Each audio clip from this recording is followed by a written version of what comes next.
ಚಾಮರಾಜನಗರದ ಹನೂರು ತಾಲ್ಲೂಕಿನ ಕಾವೇರಿ ವನ್ಯಜೀವಿ ಧಾಮದಲ್ಲಿ ಅಕ್ರಮ ಬೇಟೆಗೆ 4 ಕಂಡುಬಂದಿದ್ದು, ಅರಣ್ಯ ಇಲಾಖೆ ಸಿಬ್ಬಂದಿ ಗುಂಡಿನ ದಾಳಿ ನಡೆಸಿದಾಗ 3 ಅಂತೋಣಿಸ್ವಾಮಿ, ಪೀಟರ್, ಕುಮಾರ್ ಸಾವನ್ನಪ್ಪಿದರೆ ಓರ್ವ ಮಹಿಮಾದಾಸ್ ಪರಾರಿಯಾಗಿದ್ದಾನೆ.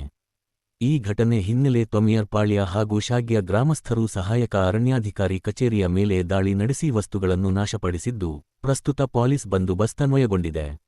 ಮೃತ ದೇಹಗಳ ಪರೀಕ್ಷೆಗಾಗಿ ಮೈಸೂರಿನ ಕೆ.ಆರ್. ಆಸ್ಪತ್ರೆಗೆ ಕಳುಹಿಸಲಾಗಿದೆ.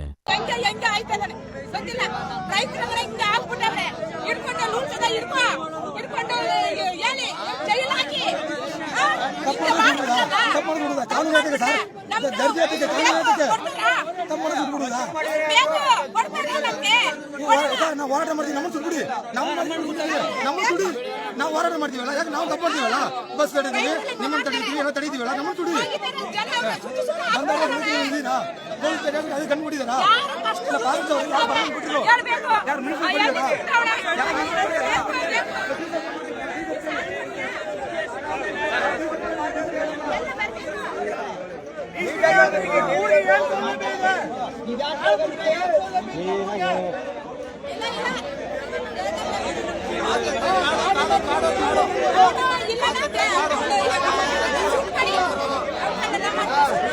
ಸರ್ಕಾರ ನಮ್ಗೆ ಕೊಡುತ್ತೆ ಅವರಿಗೆ.